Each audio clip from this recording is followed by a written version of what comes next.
जो हो गया उसको अब कुरेदने से नहीं, जो हो रहा उसको देखिए। लड़कियां, अरे भाई इस तरह से नारेबाजी नहीं, प्लीज प्लीज, इस तरह से नहीं, थोड़ा सा शांत। राकेश त्रिपाठी जी, देखिए हम अयोध्या में खड़े हैं, इस तरह से नहीं, इस तरह के नारे नहीं। अयोध्या में मर्यादा पुरुषोत्तम भगवान श्री राम की मर्यादा का ध्यान रखिए। मर्यादा का ध्यान रख करके हमें आलोचना करनी है।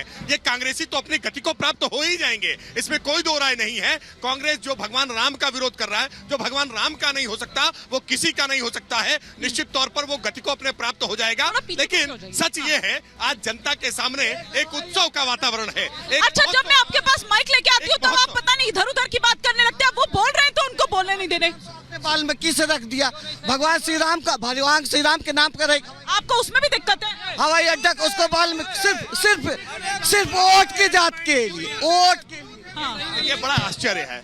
आज महर्षि वाल्मीकि जिन्होंने रामायण लिखी, जिनकी रामायण सब जगह गाई जाती है, आज महर्षि वाल्मीकि का भी विरोध करेंगे। ये कांग्रेसी किस हद तक जाएंगे? ये महर्षि वाल्मीकि का विरोध करेंगे, ये गोस्वामी तुलसीदास का विरोध करेंगे, ये प्रभु राम का विरोध करेंगे। विरोध के किस स्तर तक जाएंगे? कितनी न्यूनता तक जाएंगे? कहां तक जाकर के कांग्रेस रुकेगी? देखिए सच्चाई यह है कि कांग्रेस पार्टी आज मानसिक दरिद्रता की तरफ चली गई है और इसलिए सोचने समझने की शक्ति कांग्रेस खो बैठी है, इसलिए अनाप बयान दे रही है। ठीक है। देखिए उधर आपकी आवाज नहीं जा रही है, जब आपके पास माइक आए तभी आप बोलिएगा। आप क्या यहीं की वासी हैं या आप टूरिस्ट हैं? यहीं के हैं। कितनी बदली है अयोध्या? पूरी तरह से बदली। आप जिस जगह पे खड़ी हैं, इनकी सरकार के पहले आप आते थे, यहाँ पे लोग शौच करके जाते थे, तीर्थयात्री, उनके लिए शौचालय तक की व्यवस्था नहीं थी, वहाँ नहाते थे। ये पूरा शौचालय क्षेत्र हुआ करता था। आज राम की पैड़ी जिस उन्नति को प्राप्त कर पाई है, या पूरी अयोध्या जिस चीज को प्राप्त करी है, एक पूरा मेडिकल कॉलेज दिया गया, एयरपोर्ट दिया गया, सब कुछ भगवान राम को ध्यान में रख करके, उनके प्रतीकों को ध्यान में रख कर किया जा रहा है। एक एक चीज का ध्यान दे करके किया जा रहा है, सबकी पौराणिकता बचा करके की जा रही है। ये इस सरकार ने किया है। क्या सही कह रही है? एकदम सही कह रही। वो सब छोड़िए, एक हफ्ते का समय बचा है, सब लोग राम राम करें, इनको भूल जाइए सब। नहीं, राम राम तो वो भी कर रहे हैं, राम राम तो वो भी। अरे आप जैसे इन्होंने कहा कि सबको राम नाम करना चाहिए, अब लगता है कि राम नाम नहीं करेंगे तो राम नाम सत्य हो जाएगा। ये एक मिनट अभी कांग्रेस के प्रवक्ता भाई मेरा ने सवाल किया कि आप वाल्मीकि एयरपोर्ट कर दिया, बताइए महर्षि वाल्मीकि से भी इनको दिक्कत है। नहीं, वो तो मैंने राम के भगवान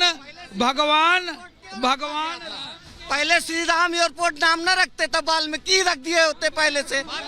बाद में क्यों संशोधन किया गया? नहीं, मैं बता रहा हूँ, इसलिए उनके गुरुजी, उनके परमात्मा है। अरे तुम बात करोगे, तुम दलाल, तुम नहीं, इस तरह की भाषा नहीं, इस तरह की भाषा। ये बात करते तो अपमान कौन कर रहा है? अपमान करने वाले राम की बात करेंगे, ये राम की बात करेंगे। राम को काल्पनिक कहने वाले राम की बात करते हैं। इनकी चाल चरित्र मंत्र देख लीजिए। जो कहता हो बीजेपी का इवेंट है, मैं नहीं आऊंगा। महर्षि वाल्मीकि आदि कह रहे हैं कि बीजेपी प्रिटेंड इस तरीके से कर रही है कि राम पेटेंट है उनके। अरे तो ये क्यों नहीं लेते? मैं अभी कहता हूँ, अभी वक्त है, तत्काल चले भगवान कृष्ण के जन्मभूमि और सारे इंडिया गठबंधन के लोग ये कहें, हे भगवान कृष्ण हम आपके शरण में आ गए हैं। राम जी को तो बीजेपी वालों ने ले लिया, आप बचे हो तत्काल। अगर वाकई में ये मानव है, वाकई इनकी कंपनी नहीं है, अगर Congress party multi storey company नहीं है, वाकई में भारतीय राजनीतिक दल है, तो नैतिकता के तौर पर सारे गठबंधन के लोग से मेरा अपील है कि आप भगवान कृष्ण की जन्मभूमि पहुंचिए और कहिए मैं बनाने जा रहा हूं। वो जाएंगे, तेज प्रताप जी जाएंगे। उन्होंने कहा है कि हम तो कृष्ण को मानते हैं तो इसलिए वो वृंदावन जाएंगे, उन्होंने कहा है। लेकिन राकेश त्रिपाठी जी वो ये कह रहे हैं कि सारी बैठकें आप लोग कर रहे हैं, सब आप कह रहे हैं कि ये हमारा कार्यक्रम नहीं है, ये तो प्रभु श्री राम के लिए, मतलब एक जो लोग हैं, जिस तरह से आस्था है वो पहुंच रहे हैं, अलग अलग जो निमंत्रण है वो दिए गए हैं। भाई क्यों ना माना जाए? सारी की सारी बैठकें आप लोग कर रहे हैं, पूरा न्योता इस तरीके से पहुंचाया जा रहा है, तो क्यों ना माना जाए? देखिए प्रभु राम की कृपा से सब काम हो रहा है, हम तो ये मानते हैं प्रभु राम की कृपा से हो रहा है। हम बैठक कर रहे हैं, ये लेट गए हैं। हाँ। अरे ये भी आकर के बैठे, खड़े हो जाएं, इनको किसी ने रोका है क्या? अरे हम तो बैठक कहाँ कर, हम तो भगवान राम का आराध्य है, हमारे आराध्य है, हम उनकी दर्शन यात्रा। आराध्य है तो आराध्य से ये परहेज क्यों किया? जब ये लोग लेके भाग गए, जब कहाँ भाग गए राकेश जी आप? भगवान राम की प्राण प्रतिष्ठा यही अयोध्या में सरयू के किनारे जो वैसी अयोध्या धाम है ना, इसी में हो रही है, कहीं भागे नहीं है। भगाने का प्रयास इन्होंने जरूर किया था। मैं फिर कह रहा हूँ कि आज राम राम नहीं जप रहे हैं तो इनका राम नाम सत्य जरूर हो जाएगा, और फिर राम नाम सत्य का जाप तो जरूर ही होगा कांग्रेस के लिए कि राम नाम सत्य है। कांग्रेस के लिए राम नाम जाप नहीं होगा, फतिहा पढ़ा जाएगा, उसके लिए कलमा पढ़ा जाएगा। राम नाम का कहाँ जाप होगा कांग्रेस के लिए? ऐसा है कि ये लोग फालतू बात कर रहे हैं बिना मतलब की, जिस पर कोई तो पते की बात करिए आप। पते की बात करना चाहिए। 22 दिसंबर 49 में किसकी सरकार थी जब रामलला वहां पधारे गए थे? पूछिए लोगों से। कांग्रेस की। रामलला पधारे गए थे ना, कांग्रेस की।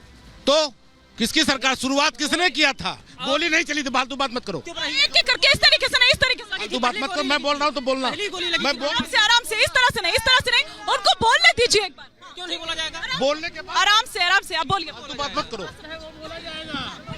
उसके बाद 83 में ताला किसकी खुला था? तो किसकी सरकार थी? 83 में ताला खुला तो किसकी सरकार थी? 89 में राजीव गांधी ने वहां शिलान्यास कराया।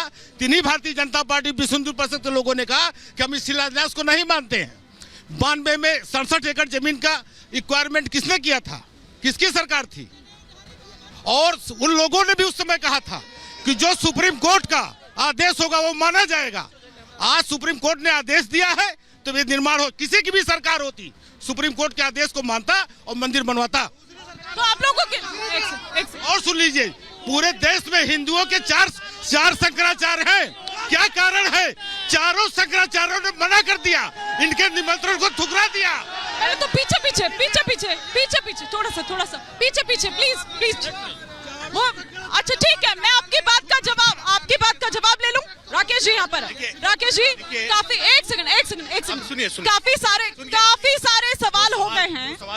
हाँ। एक करके सवाल का जवाब। इन्होंने कहा कि 1949 में जब प्रभु सुन लीजिए तो कांग्रेस की सरकार थी। क्या ये सच नहीं है कि जवाहरलाल नेहरू ने पत्र लिख करके पंडित गोविंद वल्लभ पंत जो उत्तर प्रदेश के मुख्यमंत्री थे उनसे कहा कि वहां पर मूर्तियां हटा दो वरना सांप्रदायिक सद्भाव बिगड़ जाएगा? क्या ये सच नहीं है? कि डीएम के नायर जो यहाँ डीएम थे उस समय, उन जिला मजिस्ट्रेट ने कहा कि नहीं मूर्तियां नहीं हटेंगी, तो डीएम के नायर को सस्पेंड करने का काम किया। क्या ये सच नहीं है कि डीएम के नायर को जाकर के इलाहाबाद हाईकोर्ट से अपने सस्पेंशन के विरुद्ध स्टे ऑर्डर लेकर आना पड़ा? यानी जो राम का काम करेगा उस पर आरोप लगाने का काम, उसको दंडित करने का काम ये कांग्रेस 1949 से कर रही है। तो आज इससे क्या अपेक्षा कर सकते हैं? हर संभव प्रयास किया है। और कपिल सिब्बल 2019 में, पुरानी बातें छोड़ दीजिए, बहुत सारे लोग नहीं जानते होंगे, लेकिन 2019 में कपिल सिब्बल सुप्रीम कोर्ट में खड़े होकर क्या ये नहीं कह रहे थे कि इसका फैसला नहीं होने देना चाहिए वरना कहीं भारतीय जनता पार्टी को लाभ मिल जाएगा, यानी भाजपा को लाभ मिल जाएगा, इसलिए राम मंदिर मत बनने दो। जिसकी सोच ये रही हो, अच्छा सुनिए ना लोग आज क्या, राकेश जी लाभ तो मिलेगा ना? निश्चित तौर पर मिलेगा, और मुझे लगता है राम का काम करने से सबको लाभ मिलेगा। हाँ। राम आप आगे आ जाइए, लाभ मिलेगा।